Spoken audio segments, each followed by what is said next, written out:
wariteganyirije cyane kuko bisigaye bikorohera kubona video zacu ibiganiro bigezweho bivuga ku byegeranyo byinshi bitandukanye by'ubuzima bw'imyororokere bitakugoye, kandi bisigaye bikorohera kwakira notification cyangwa se amamenyesha akumenyesha ko hari ikiganiro gishya dushyizeho. Bikore rero koza umwambi wa computer yawe kuri iyo buto y'umutuku subscribe, wibuke no gukora no kunzogera ubundi ujye ubana natwe buri munsi. Rero ubu tugeze muri wa mwanya mwiza wa cya kiganiro cy'imyororokere igice cya kabiri. Uyu munsi tugiye kurebera hamwe uburyo bakorakora umugore cyangwa se uburyo batera karesi, bimwe bita gukarisa cyangwa se gukorakora. Tuguhaye ikaze.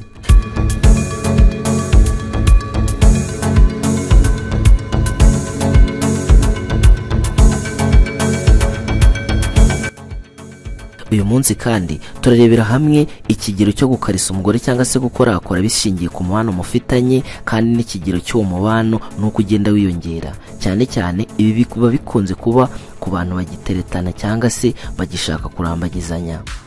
Aha turasobanukirwa neza cyangwa se tumenye neza ukuntu abahanga mu gukorakora abagore maze bagasazwa n'urukundo bagahita bajya mu gitanda kwirengera. Ese reka dutangire tukubaza ikibazo. Ushishikajwe no kumenya ibi ngibi? Niba igisubizo ari yego, reka nguhe ikaze ku mabanga ku myororokere. Iki ni igice cya kabiri. Nanone kandi reka nguhe ikaze kuri channel yacu YouTube yitwa Top News Rwanda. Izajya kugezaho ibiganiro byiza uko bukeye nuko bwije. Nibibuka gukanda subscribe ni kuri buto y'umutuku gakanda no kunzogera.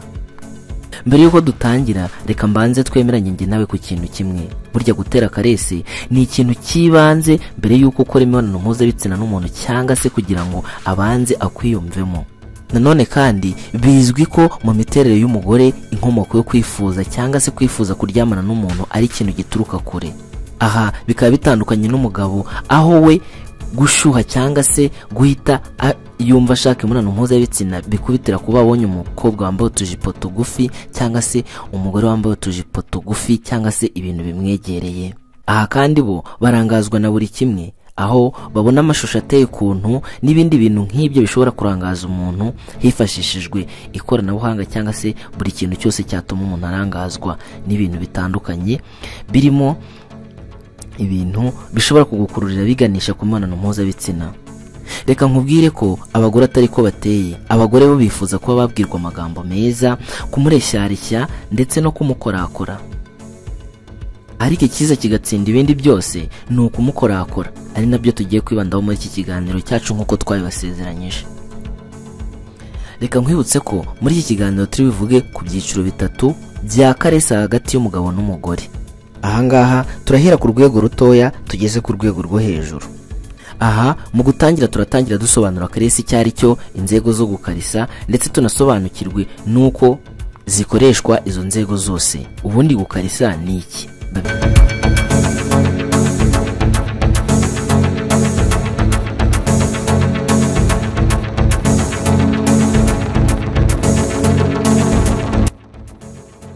Bikorwa bite? Ubundi karese cyangwa se gukorakora ni uburyo bakorakoramo umuntu mu buryo burangwa n'amarangamutima, aho bagenda bakorakora ku mubiri we gahoro gahoro, cyane cyane ku bantu badahuje igitsina. Aha akaba ariyo mpamvu y'ukorakora umugore wawe ushyiramo amarangamutima ukaba udatsindagira, ahubwo ukaba ugenda ubikora buhoro buhoro mu buryo bwitwa romantique. Aha nimvuga ko umukorakora gahoro gahoro ni kwa kundi umukorakoraho akumva ashanyaraye cyangwa se akumva utuntu tumeze nk'amashanyarazi turimo kumwirukanka mu mubiri we.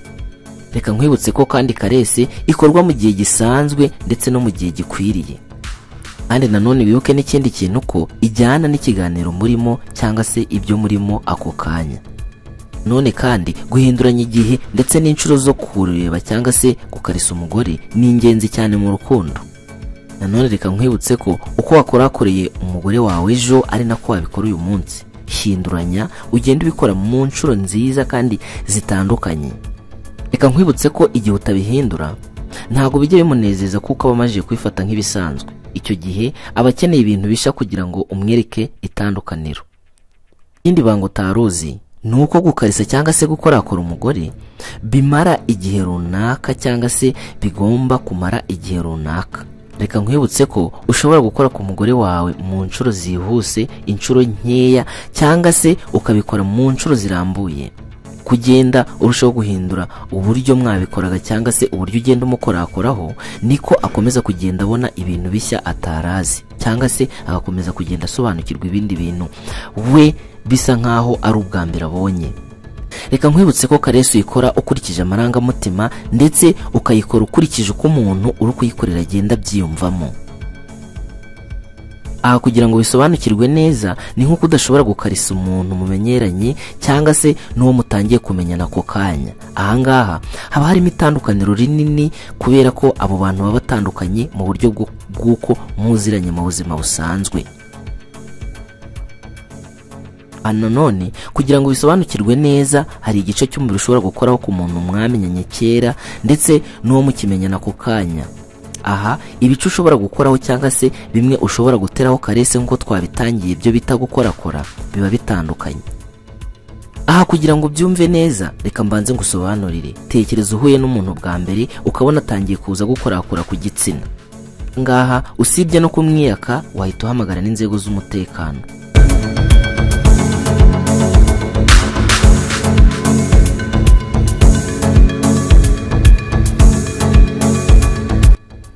Ibi byose tumaze kukubwira nibyo.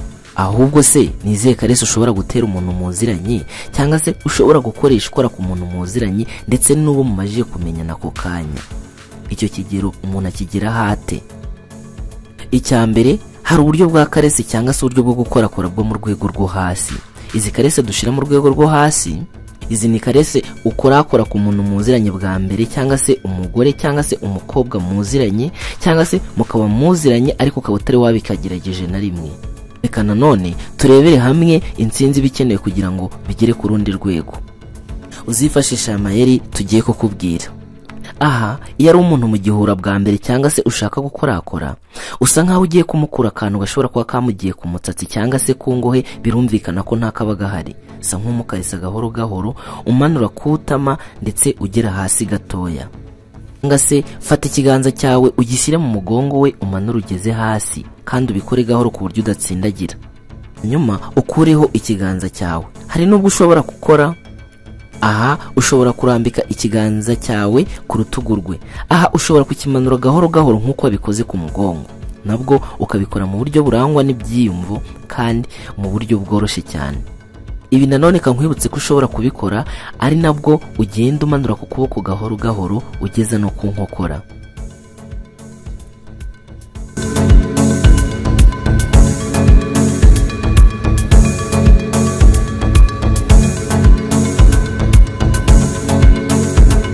Aha igihe umugore cyangwa se umukobwa kuvugisha, ibuka kurambika ikiganza cyawe ku ivi. Bikore.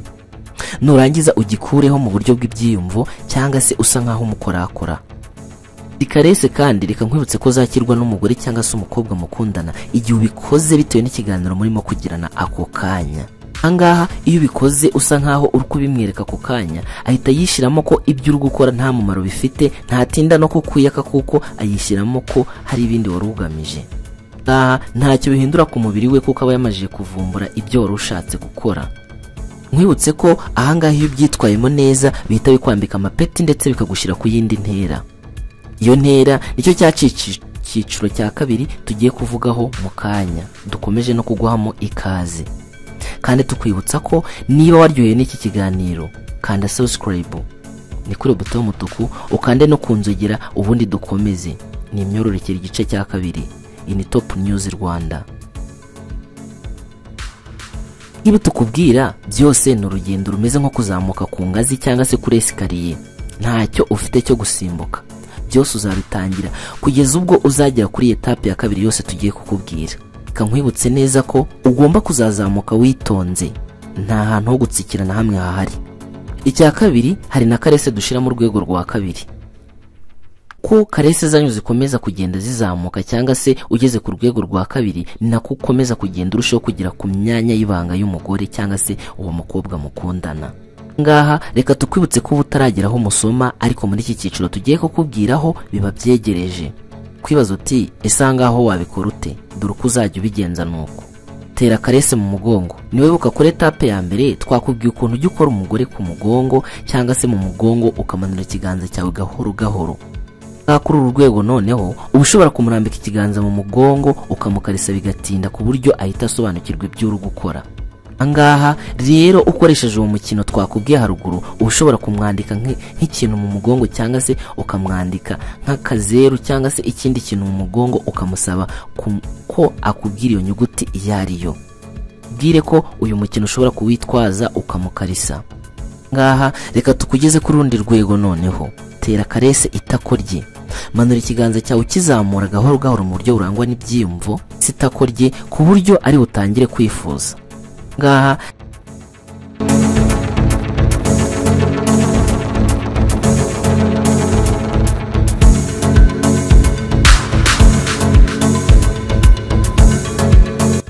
reka tukwibutse ko igihe ubona ariko byakira ushobora kugenda uzamura ugana ku gitsina. Ngaha aba yatangiye guhindura imimerere ku buryo nawe utangira kugenda ubyibonera mu maso ye cyangwa se ukuntu ari kugaragara. Nanone tera karese ukuboko kwe. Ita ku kuboko kwe wita ku ruhande rw'imbere ariko atari inyuma, umanura ku ruhande rutoya rw'inyuma ku kiganza ndetse ugeza ku nkokora. Ngaha ushobora kugendesha ikiganza cyawe cyangwa se imitwe y'intoki. Aha uzamuka umanura cyangwa se ugenda gahoro ariko utihuta.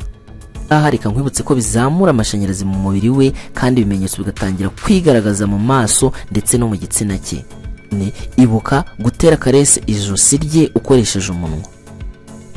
Zamuye umusatsi we, koza iminwa yawe gahoro gahoro ku ijosi rye kandi udatsindagiye. Bikore mu buryo bw'ibyiyumvo cyane. Byo ahangaho ubwunyunyu bimwinjiramo akamara nk'ubumara bw'inzoka mwinjiye mu mubiri maze agashanyarara koko nk'uko twabitangiye. Ni kwijosi n'ahantu ho kuzirikana cyane kuko aha ni hantu hamwe hantu h'ibanga hatuma abagore bahita bashukwa mu buryo bw'ako kanya. Ngaha iyo bikoze mu buryo bw'ibyiyumvo aha bihita bikuzamura muri indi peti ari nabwo duhita tukwereka ikindi cyiciro ihita ugeraho gihita kikwegereza muri bya bindi byose turi burangirizeho cyangwa se icyiciro cya nyuma. Aha turahita tugera ku rwego rwa gatatu. Iri ni ikarisa umuntu ageraho ari nabwo aba yaramajije gusoma uwo muntu cyangwa se uwo muntu bamajije kumenyana. Aha reka nkwibutse ko ibyitwayemo neza ukamukarisa neza ari nabwo agiye kukwiha wese cyangwa se aribwo abasigaje kugira ngo akwihe wese. Aha hari ibintu by'ingenzi uba ukwiye gukora. Ni ukumukarisa umunwa cyangwa se kuwukorakoraho ukoresheje urutoki. Urutoki ku munwa w'umugore cyangwa se w'umukobwa mukundana ugenda urumanura hasi. Ngaha ubikora gahoro witonze, byaba na byiza ukagenda uririmba akaririmbo k'urukundo cyangwa se amagambo y'urukundo ubikora neza ku kigero nawe ari bubashe kwiyumvisha ko ibyiyumvo bye bizamutse. Itonze mukoze agatoki kawe ku minwa ye, nushaka nawe ugenda umukoraho buhoro buhoro. Aha azatangira kumva umutima umurya ndetse atangiye gukurura anakwiyegereze. Ibanga rikomeye utazi abagore n'abana beza iyo bibakomereye barabikora cyangwa se bahita babikora.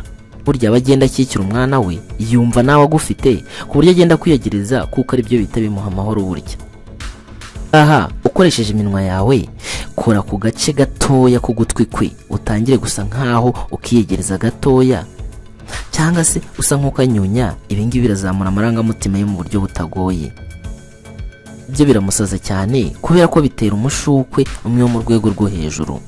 Ukoresheje intoki zawe kandi nanone ibuka gukarisa ikibuno cye cyangwa se ugikoreho gahoro gahoro kuko ibi ngibi bizamura ibyumvo byinshi ndetse ku muntu mukundana.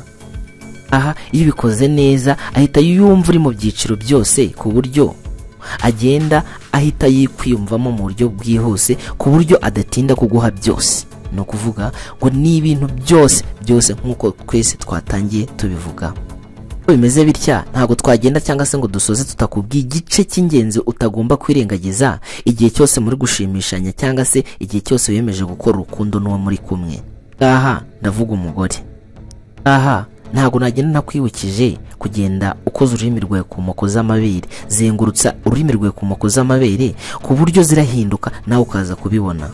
Ngaha umugore arashyuha ndetse nta kindi kiba gisigaye uretse guhita utangira gukora igikorwa cy'ingenzi nyirizina kuko aba yamajije gushira wese.